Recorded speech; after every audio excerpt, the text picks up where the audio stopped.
कमजोर व्यक्ति तब रुक जाते हैं जब वो थक जाते हैं और आगे नहीं चल पाते, लेकिन एक विजेता तभी रुकता है जब वो विजय हो जाता है। सफल व्यक्ति अपने लिए हुए फैसले से दुनिया बदलने की ताकत रखते हैं और असफल व्यक्ति दुनिया के डर से अपने ही फैसले बदल देते हैं। आइए इन्हीं विचारों के साथ करें आज के दिन का आगाज। हेलो इंडिया, मैं हूं अमृता चौरसिया और मैं हूं प्रतिबिंब शर्मा।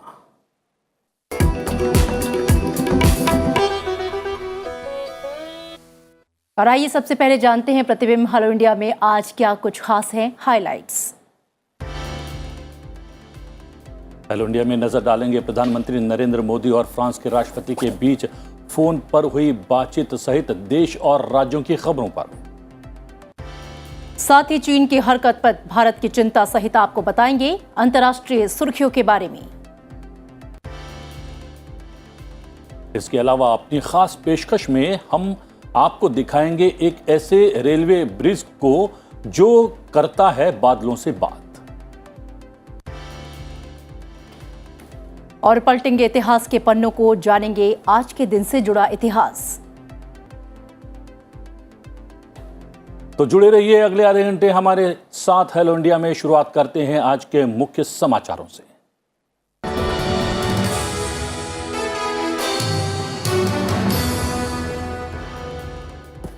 प्रधानमंत्री नरेंद्र मोदी ने मंगलवार देर रात फ्रांस के राष्ट्रपति इमैनुएल मैक्रों से फोन पर बात कर विनाशकारी जंगल की आग से निपटने में फ्रांस के साथ भारत की एकजुटता से अवगत कराते हुए उन्होंने कहा कि हम खाद्य और ऊर्जा सुरक्षा की वैश्विक चुनौतियों का जवाब देने के लिए फ्रांस के साथ हैं। एक दिन पहले फ्रांस के राष्ट्रपति इमैनुएल मैक्रों ने ट्वीट करके भारतीयों को स्वतंत्रता दिवस की शुभकामनाएं दी थी।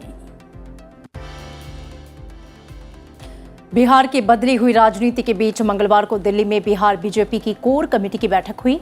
बीजेपी मुख्यालय में केंद्रीय गृह मंत्री अमित शाह और पार्टी के राष्ट्रीय अध्यक्ष जेपी नड्डा की अध्यक्षता में हुई इस बैठक में नीतीश कुमार की पार्टी जनता दल यूनाइटेड के एनडीए गठबंधन से अलग होकर राष्ट्रीय जनता दल के साथ मिलकर महागठबंधन की सरकार बनाने के बाद अपनी भावी रणनीति को लेकर चर्चा की।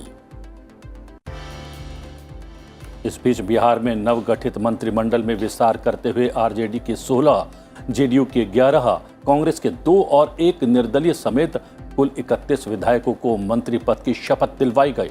मंत्रियों को विभिन्न विभाग भी सौंपे गए। मुख्यमंत्री के पास सामान्य प्रशासन, गृह, मंत्रिमंडल सचिवालय, निगरानी और निर्वाचन विभाग हैं। वहीं उप मुख्यमंत्री तेजस्वी यादव को स्वास्थ्य, सड़क निर्माण, नगर विकास एवं आवास और ग्रामीण कार्य विभाग की जिम्मेदारी सौंपी गई। तेज प्रताप यादव को पर्यावरण, वन और जलवायु परिवर्तन मंत्रालय की जिम्मेदारी दी गई। इससे पहले राज्यपाल फागू चौहान ने राजभवन में आयोजित एक सादे समारोह में 31 विधायकों को पद और गोपनीयता की शपथ दिलवाई। लोकसभा अध्यक्ष ओम बिरला राजस्थान केंद्रीय विश्वविद्यालय के 7वें दीक्षांत समारोह को संबोधित उन्होंने किया। उन्होंने छात्रों से कहा कि शिक्षा बुद्धि के विकास, चरित्र निर्माण और आत्मनिर्भर बनाती है। छात्रों के ज्ञान का फायदा देश और समाज को मिलना चाहिए। लोकसभा अध्यक्ष ने युवाओं से देश की राजनीतिक प्रक्रियाओं में सक्रिय रूप से हिस्सा लेने की अपील की। साथ ही उन्होंने कहा कि छात्र अब नवाचार और स्टार्टअप के जरिए दूसरों को नौकरी देने का काम कर रहे हैं। उन्होंने कहा कि आजादी के अमृतकाल में युवाओं को सामाजिक और आर्थिक बदलाव का नायक बनना है। लोकसभा अध्यक्ष ने कहा कि आज दुनिया भर की नजर भारत की ओर है। देश और दुनिया की चुनौतियों का समाधान हमारे शिक्षण संस्थानों से निकलने चाहिए। आपके जीवन में जो कुछ भी आपने प्राप्त किया है, जो कुछ भी इस शिक्षा से आपने ऊर्जा प्राप्त की है, आंतरिक ऊर्जा प्राप्त की है, उस ऊर्जा का इष्टतम उपयोग आप आपके जीवन में करेंगे और निश्चित रूप से आपकी इस शिक्षा का लाभ देश को मिले, समाज को मिले। खाद्य वस्तुओं और विनिर्मित उत्पादों की कीमतों में नरमी से थोक कीमतों पर आधारित मुद्रास्फीति जुलाई में घटकर 13.9% पर आ गई है। पर इसका जो कि ये 5 माह के निचले स्तर पर है। थोक मूल्य सूचकांक पर आधारित मुद्रास्फीति इससे पहले पिछले महीने में 15.18% और मई में 15.88% की रिकॉर्ड ऊंचाई पर थी।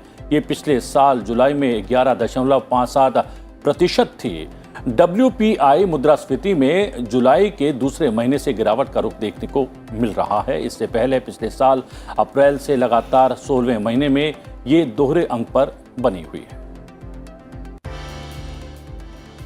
अमूल के दूध के मूल्य में इजाफे के बाद अब मदर डेयरी ने भी दूध के दाम बढ़ा दिए हैं। मदर डेयरी ने दूध के दाम में 2 रुपये प्रति लीटर की वृद्धि की है। कीमतों में बढ़ोतरी के पीछे परिचालन लागत और दूध की उत्पादन लागत में वृद्धि को कारण बताया गया है। कांग्रेस के वरिष्ठ नेता गुलाम नबी आजाद ने कांग्रेस अध्यक्ष सोनिया गांधी द्वारा उन्हें केंद्र शासित प्रदेश जम्मू कश्मीर में पार्टी की प्रचार समिति का प्रमुख नियुक्त किए जाने के प्रस्ताव को ठुकरा दिया है। आजाद ने इस प्रस्ताव को उस समय ठुकराया है जब जम्मू और कश्मीर में संगठन में सुधार के तौर पर सोनिया गांधी ने विकार रसूल वाणी को जम्मू कश्मीर इकाई का नया अध्यक्ष नियुक्त किया है। आजाद कांग्रेस के G23 समूह के सदस्य हैं। ये समूह पार्टी नेतृत्व का आलोचना लगातार करता रहता है और एक संगठनात्मक बदलाव की मांग भी करता है। रक्षा मंत्री राजनाथ सिंह ने आत्मनिर्भर भारत की दिशा में एक बड़े कदम के तहत आज भारतीय सेना को स्वदेशी निर्मित कई हथियार उन्होंने सौंपे। इसमें एंटी पर्सोनेल लैंडमाइन निपुण, पेंगोंग झील में संचालन के लिए landing craft, attack infantry combat vehicle और कई अन्य प्रणालियां शामिल हैं। इस मौके पर रक्षा मंत्री राजनाथ सिंह को भारतीय सेना के futuristic infantry soldier in a system की नई हथियार प्रणालियों और AK-203 असॉल्ट राइफल व शस्त्रों की जानकारी दी गई। केंद्रीय मत्स्य पालन, पशुपालन और डेयरी मंत्री पुरुषोत्तम रूपाला ने बड़ी संख्या में जानवरों को प्रभावित करने वाले ढीलेदार त्वचा रोग के मद्देनजर पंजाब और हरियाणा में मवेशियों के टीकाकरण की समीक्षा की और केंद्र से मदद का आश्वासन दिया।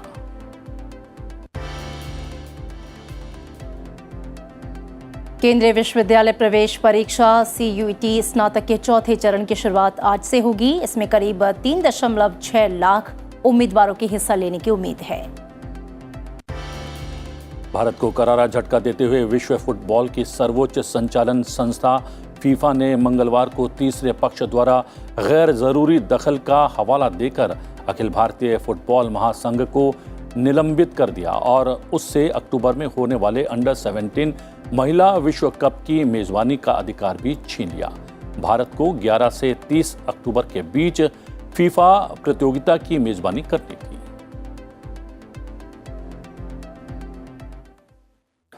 और अब खबरें राज्य से। मुख्यमंत्री M.K. स्टालिन आज दिल्ली में राष्ट्रपति द्रौपदी मुर्मू, उपराष्ट्रपति और प्रधानमंत्री नरेंद्र मोदी से मुलाकात करेंगे।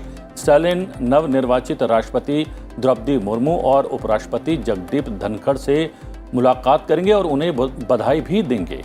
प्रधानमंत्री नरेंद्र मोदी से मुलाकात कर वो हाल ही में संपन्न हुए 44वें अंतर्राष्ट्रीय शतरंज ओलंपियाड की सफलता में योगदान और इन प्रतियोगिताओं के उद्घाटन समारोह में शामिल होने के लिए प्रधानमंत्री नरेंद्र मोदी को धन्यवाद भी देंगे। दिल्ली में कोरोना वायरस के मामले बढ़ने के बीच उप मुख्यमंत्री मनीष सिसोदिया ने मंगलवार को कहा कि कोविड रोधी टीकों की एहतियाती खुराक यानी कि बूस्टर डोज लेने वाले लोग अन्य लोगों से अधिक सुरक्षित हैं। उन्होंने कहा कि दिल्ली वासियों को कोरोना वायरस से सुरक्षित रखने के लिए सरकार ने एहतियाती खुराक के टीकाकरण की गति बढ़ा दी है। राजस्थान में मंगलवार को कोरोना वायरस से संक्रमित 3 और मरीजों की मौत हो गई। वहीं 191 नए मामले भी सामने आए हैं। मंगलवार को सवाई माधोपुर, जयपुर और श्री गंगानगर में कोरोना वायरस से संक्रमित एक मरीज की मौत हो गई। राज्य में अब तक इस घातक बीमारी से 9,596 लोगों की मौत हो चुकी है।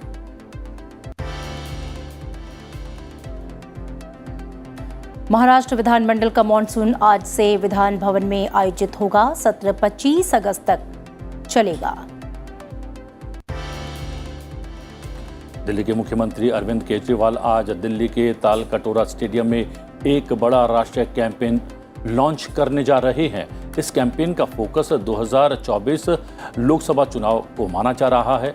आम आदमी पार्टी के राष्ट्रीय संयोजक और दिल्ली के मुख्यमंत्री अरविंद केजरीवाल केंद्र सरकार के मेक इन इंडिया की तर्ज पर make India number 1 campaign launch करने वाले हैं। इस कैंपेन के तहत पूरे देश में शिक्षा, स्वास्थ्य, बिजली, पानी और रोजगार के मुद्दे पर जोर दिया जाएगा। मध्य प्रदेश में रानी कमलापति रेलवे स्टेशन से जबलपुर के जनशताब्दी एक्सप्रेस में मंगलवार को विस्टाडोम कोच सेवा शुरू की गई। कोच में यात्रियों के लिए कुल 44 सीटें हैं। संस्कृति और धार्मिक न्यास एवं धर्मस्व मंत्री मध्य प्रदेश शासन उषा ठाकुर ने जनशताब्दी एक्सप्रेस में विस्टाडोम कोच का शुभारंभ कर इसे रवाना किया। इस अवसर पर चिकित्सा शिक्षा मंत्री विश्वास सारंग और भोपाल मंडल रेल प्रबंधक सौरभ बंदोपाध्याय उपस्थित थे। राजस्थान के 12 नगर परिषद के 12 कांग्रेस पार्षदों ने पार्टी के विधायक पानचंद मेघवाल का समर्थन करते हुए दलितों पर कथित अत्याचार के विरोध में मंगलवार को मुख्यमंत्री अशोक गहलोत को अपना इस्तीफा भेज दिया। जालोर में कथित तौर पर पीने के पानी के बर्तन को छूने को लेकर स्कूल शिक्षक द्वारा पीटे जाने से 9 वर्षीय दलित लड़के की मौत के 2 दिन बाद 12 अटरू से विधायक मेघवाल ने सोमवार को गहलोत को अपना इस्तीफा सौंप दिया था। जम्मू कश्मीर के शोपियां जिले में मंगलवार को सेब के बाग में आतंकवादियों के हमले में एक कश्मीरी पंडित की मौत हो गई, जबकि उसका भाई घायल हो गया। वहीं आईटीबीपी के 37 जवानों और 2 पुलिसकर्मियों को ले जा रही बस चंदनवाड़ी और पहलगाम के बीच गहरी खाई में गिर गई। बस के गहरी खाई में गिरने से आईटीबीपी के 7 जवानों और 1 पुलिसकर्मी की मौत हो गई, जबकि 32 लोग घायल हो गए। आईटीबीपी कर्मी अमरनाथ यात्रा की ड्यूटी से वापस लौट रहे थे। आईटीबीपी के 2 कर्मियों की घटनास्थल पर ही मौत हो गई, जबकि 5 अन्य ने बाद में दम तोड़ दिया। इस बीच जम्मू कश्मीर के उपराज्यपाल मनोज सिन्हा ने हादसे में जख्मी हुए जवानों से मुलाकात की। जम्मू कश्मीर में पिछले कई दिनों से लगातार बारिश हो रही है, जिस वजह से कठुआ जिले में उझ नदी में बाढ़ जैसी स्थिति बन गई है। क्षेत्र के पहाड़ी इलाकों में बारिश के कारण नदियों का बहाव तेज हुआ है। नदी में आए इस सैलाब की वजह से आसपास के कई निचले इलाकों पर संकट के बादल गहरा गए हैं। हालात इतने बदतर हो गए हैं कि कई घरों में पानी घुस गया है। लोगों को हेलीकॉप्टर के जरिए बचाना पड़ा। मध्य प्रदेश के भी कई हिस्सों में लगातार बारिश जारी है, जिससे नर्मदा, चंबल, बेतवा, ताप्ती, शिप्रा उफान पर है। साथ ही छोटी नदियां और नाले भी लबालब भर गए हैं। बांधों में पानी का जल स्तर बढ़ने के बाद कई बांधों के गेट खोल दिए गए हैं, जिससे कई निचले इलाके डूब गए हैं। हालात को देखते हुए प्रशासन ने स्कूलों में छुट्टियां घोषित कर दी हैं। गुजरात में भी लगातार हो रही भारी बारिश से हालात बदतर होते जा रहे हैं। सूरत के कई इलाकों में भारी बारिश के बाद जलभराव से जीवन अस्त व्यस्त हो गया है। इससे कई इलाकों में बाढ़ जैसे हालात पैदा हो गए हैं। कई इलाकों में घरों में पानी घुस गया है। भारी बारिश के बीच मौसम विभाग ने 8 जिलों में ऑरेंज अलर्ट और गुजरात के 7 जिलों में येलो अलर्ट जारी किया है। इसके अलावा दक्षिण गुजरात के 3 जिलों में भी ऑरेंज अलर्ट जारी किया गया। वहीं राजस्थान के अनेक हिस्सों में अब भी भारी बारिश की संभावना बरकरार है। बीते 24 घंटों में सबसे ज्यादा 180 मिलीमीटर बारिश बांसवाड़ा के भूगड़ा में दर्ज की गई। इसके अलावा बूंदी, उदयपुर, चित्तौड़गढ़, टोंक और कोटा जिले में मध्यम दर्जे की बारिश हुई है। मौसम विभाग के मुताबिक प्रदेश के कई इलाकों में बुधवार तक भारी बारिश और से ज्यादा अति भारी बारिश होने की संभावना बनी हुई है। मुंबई में कुछ दिन के अंतराल के बाद एक बार फिर से मूसलाधार बारिश हुई, जिससे कई निचले इलाकों में जल जमाव हो गया। मौसम विभाग के मुताबिक यहां अगले 24 घंटे में रुक रुक कर भारी बारिश जारी रहेगी। साथ ही अरब सागर में 4.39 मीटर तक ऊंची लहरें उठ सकती हैं। बारिश के बाद जल जमाव से लोगों को खासी परेशानी का सामना करना पड़ रहा है। हालांकि ट्रेन सेवाएं और बस सेवाएं सामान्य हैं। और आइए अब नजर डाल लेते हैं अंतर्राष्ट्रीय सुर्खियों पर। भारत की आजादी के 75 साल पूरे होने पर भारतीय नौसेना के 8 जहाजों ने 6 महाद्वीपों, 3 महासागरों और 6 अलग अलग बंदरगाहों पर तिरंगा फहराया। भारतीय नौसेना का सबसे पुराना sail training ship INS Tarangini ने यूरोपीय महाद्वीप ब्रिटेन में भारतीय नौसेना का प्रतिनिधित्व किया। मेड इन इंडिया नौसैनिक जहाज INS तरंगिनी को भारत की स्वतंत्रता की 75वीं वर्षगांठ के अवसर पर ब्रिटेन के पूर्व लंदन के टेम्स क्वे में डॉक किया गया था, जो इस सप्ताह भारतीय प्रवासियों के लिए उत्सव का केंद्र बिंदु रहा। INS तरंगिनी के चालक दल ने राष्ट्रमंडल स्मारक द्वार पर 2 विश्व युद्धों के दौरान अंतिम बलिदान देने वाले भारतीय सैनिकों को श्रद्धांजलि अर्पित की। भारत श्रीलंका के हम्बन टोटा बंदरगाह पर एक चीनी उपग्रह ट्रैकिंग जहाज की यात्रा से चिंतित है। दरअसल चीन द्वारा इस क्षेत्र में अपने समुद्री प्रभाव का विस्तार करने की कोशिश काफी पहले से चल रही है और भारत चीन के इस कदम को इसी तरफ के संकेत के तौर पर देख रहा है।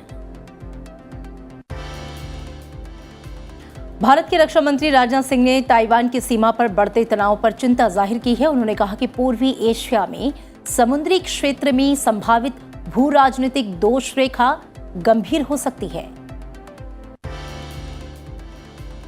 ब्रिटिश प्रधानमंत्री की दौड़ में शामिल ब्रिटिश भारतीय पूर्व चांसलर ऋषि सुनक ने 5 सितंबर को 10 डाउनिंग स्ट्रीट में कार्यभार संभालने पर तेज, दुबला और नौकरशाही बनाने के लिए देश की सिविल सेवा में एक बड़ा बदलाव करने का वादा किया है। सुनक, जो कि बोरिस जॉनसन को सफल बनाने के लिए कंजर्वेटिव पार्टी की अगुवाई में चुनाव में विदेश सचिव लिज ट्रस के खिलाफ खड़े हुए हैं। अमेरिका के राष्ट्रपति जो बाइडेन ने डेमोक्रेट्स के ऐतिहासिक जलवायु परिवर्तन और स्वास्थ्य देखभाल बिल पर बने कानून पर अपने हस्ताक्षर किए। इस कानून को जो बाइडेन के घरेलू एजेंडे की आखिरी कड़ी बताई जा रही है। यूक्रेन रूस के बीच करीब 6 महीने से चल रहे युद्ध के बीच संयुक्त राष्ट्र महासचिव एंटोनियो गुटेरेस और तुर्की के राष्ट्रपति रेसेप तय्यिप एर्दोगन गुरुवार को यूक्रेन का दौरा करेंगे। संयुक्त राष्ट्र के प्रवक्ता ने यह जानकारी दी है। एंटोनियो गुटेरेस गुरुवार को यूक्रेन के लवीव में यूक्रेन के राष्ट्रपति जेलेंस्की और तुर्की के राष्ट्रपति रेसेप तय्यिप एर्दोगन से मुलाकात करेंगे। इसके बाद शुक्रवार को गुटेरेस यूक्रेन के बंदरगाह शहर ओडेसा के दौरे पर भी जाएंगे। ओडिशा यूक्रेन से अनाज निर्यात करने के लिए रूस के साथ हालिया सौदे में नामित 3 बंदरगाहों में से एक है। अंकारा की सेना और क्षेत्र को नियंत्रित करने वाले कुर्द लड़ाकों के बीच रातों रात हिंसा भड़क गई, जिसके बाद सीरिया की सीमा चौकी पर तुर्की के हवाई हमलों में 11 लोग मारे गए।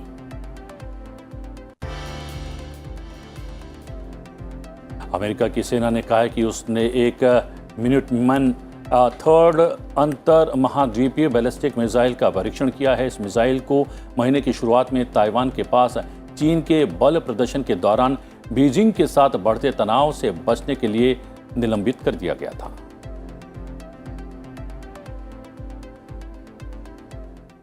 और अब नजर डाल लेते हैं आज की गतिविधियों पर। भारत के G20 शेरपा अमिताभ कांत ने आज 20 सचिवों की अंतर मंत्रालय बैठक बुलाई है। बैठक में प्रमुख मंत्रालयों और विभागों के सचिव, लोकसभा सचिवालय के अधिकारी और नियंत्रक के शामिल होंगे और भारत इस साल 1 दिसंबर से G20 की अध्यक्षता हासिल करेगा। विदेश और संस्कृति राज्य मंत्री मीनाक्षी लेखी 16 से 18 अगस्त तक नॉर्वे, आइसलैंड और माल्टा की आधिकारिक यात्रा पर हैं। वो ओरेंडल में जलवायु और पर्यावरण मंत्री एस्पेन बार्थ एंड के साथ भारत नॉर्वे हरित ऊर्जा सहयोग पर एक पैनल चर्चा में हिस्सा लेंगी। यह यात्रा तीनों देशों के साथ द्विपक्षीय और बहुपक्षीय मंचों में सहयोग को मजबूत करेगी। अखिल भारतीय फुटबॉल महासंघ को निलंबित करने वाले फीफा के से जुड़े मामलों पर सुप्रीम कोर्ट आज सुनवाई करेगा। आपको बता दें कि फीफा ने भारत से अक्टूबर 2022 में होने वाले अंडर 19 महिला वर्ल्ड कप की मेजबानी के अधिकार को छीन लिया है। चुनावी मुफ्तखोरी से जुड़े मामले पर सुनवाई करेगा सुप्रीम कोर्ट। ये सुनवाई आज लगातार जारी रहेगी। केंद्रीय विश्वविद्यालय प्रवेश परीक्षा 2022 का चौथा चरण आज से शुरू होगा। इसमें करीब 3,06,000 उम्मीदवारों के हिस्सा लेने की उम्मीद है। और अब समय है प्रतिबिंब इतिहास को जानने का, समझने का। ये पलटते हैं इतिहास के पन्नों को और जानते हैं कि आज का दिन इतिहास में क्या कुछ खास घटनाएं जुड़ी हुई हैं। 17 अगस्त वर्ष 1949 में पुलिन बिहारी दास का निधन हुआ। वे भारत के महान स्वतंत्रता प्रेमी और क्रांतिकारी थे। उन्होंने भारत की स्वतंत्रता के लिए ढाका अनुशीलन समिति नामक क्रांतिकारी संगठन की स्थापना की और अनेक क्रांतिकारी घटनाओं को अंजाम दिया। पुलिन उत्कृष्ट संगठनकर्ता थे और उनके प्रयासों से जल्द ही प्रांत में समिति की 500 से भी ज्यादा शाखाएं हो गईं। ब्रिटिश सरकार द्वारा समिति को गैर कानूनी घोषित करने के कारण उन्होंने क्रांतिकारी गतिविधियों को संचालित करने के लिए 1920 में भारत सेवक संघ की स्थापना की।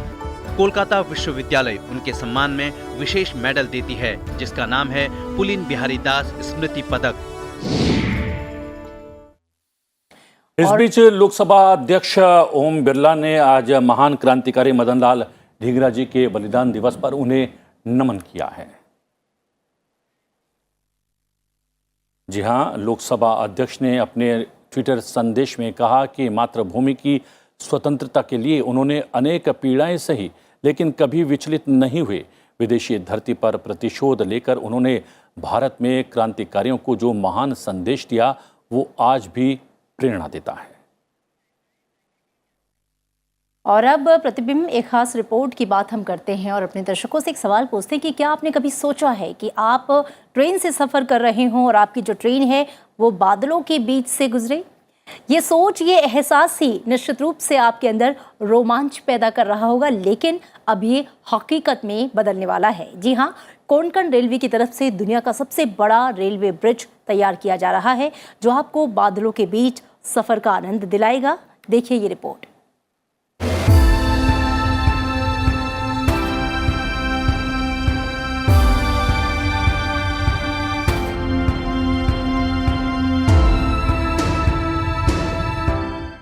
सोच कर देखिए, कैसा लगेगा जब आपकी ट्रेन बादलों को चीरते हुए निकलेगी।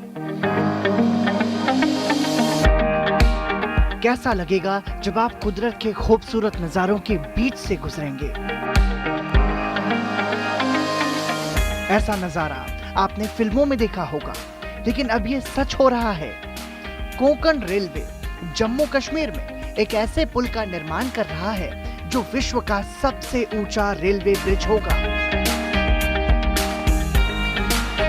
इस ब्रिज का गोल्डन पॉइंट का काम हाल ही में पूरा हुआ है। इस पुल को लेकर न सिर्फ कोंकण रेलवे प्रशासन बल्कि भारत सरकार भी काफी उत्साहित है। Really important. It's the closure. It's the culmination of so many years and so much of effort. That's why it's been named as Golden Joint. It gives a good. Jammu Kashmir को देश के बाकी हिस्सों से रेल कनेक्टिविटी के जरिए जोड़ने के क्रम में कटरा से बनिहाल के करीब 110 किलोमीटर दूर रियासी जिले में इस पुल का निर्माण चिनाब नदी पर किया जा रहा है। पुल की ऊंचाई नदी के सतह के करीब 359 मीटर ऊपर है। ये पुल पेरिस के एफएल टावर से 35 मीटर और दिल्ली के कुतुब मीनार से 5 गुना ऊंचा है। इसकी कुल लंबाई 1315 मीटर है। जानकार बता रहे हैं कि 120 साल तक इस पुल को कोई नुकसान नहीं हो सकता। इस पुल को इस तरह से डिजाइन किया जा रहा है कि ये 100 किलोमीटर प्रति घंटा तेज हवा को झेल सकता है। इसकी मुख्य मेहराब की लंबाई 467 मीटर है। इसके अलावा इसमें 17 स्पैन लगाए गए हैं। ब्रिज में लगे एक स्टील खंबे की ऊंचाई 130.85 मीटर है। वहीं सीमेंट कंक्रीट की अधिकतम ऊंचाई 49.343 मीटर है। Total steel fabrication 28,660 metric ton होने के साथ ब्लास्ट रोधी भी है। साथ ही अगले 20 सालों तक इसे पेंट वर्क की जरूरत नहीं होगी। इस ब्रिज के निर्माण में अब तक 27,949 करोड़ रुपए खर्च हुए हैं और इसे इस साल नवंबर तक पूरा करने का लक्ष्य रखा गया है। इस प्रोजेक्ट की सफलता भारतीय रेलवे के इतिहास में एक ऐतिहासिक उपलब्धि होगी। जी हां, चिनाब ब्रिज की खबर के साथ हेलो इंडिया को आप टीवी के अलावा संसद टीवी के यूट्यूब चैनल पर देख सकते हैं। साथ ही संसद टीवी को ट्विटर और इंस्टा पर भी ये उपलब्ध है। आप संसद टीवी की आईडी को फॉलो कर सकते हैं और उस पर अपने महत्वपूर्ण सुझाव भी भेज सकते हैं। जी हाँ, आपके सुझावों का हमें रहता है इंतजार। और इसी के साथ फिलहाल हमारी इस खास पेशकश में आज इतना ही, लेकिन जाते जाते आपको छोड़ जाते हैं खास वीडियो के साथ। जी हाँ, दरअसल भारतीय सभ्यता के बढ़ते महत्व और उसके प्रभाव से हर कोई प्रभावित है। इसी कड़ी में एक नाम अमेरिका की मशहूर सिंगर मैरी मिलबेन का भी जुड़ गया है। वो भारतीय सभ्यता और संस्कृति से काफी प्रभावित हैं। उन्होंने एक आरती गाकर भारतीयों का दिल जीतने की कोशिश की। आप सुनिए इस आरती को। हमें दीजिए इजाजत। नमस्कार। नमस्कार। ओम जय जगदीश हरे, स्वामी जय जगदीश हरे, भक्त जनों के संकट, दास जनों के संकट, क्षण में दूर करे। ओम जय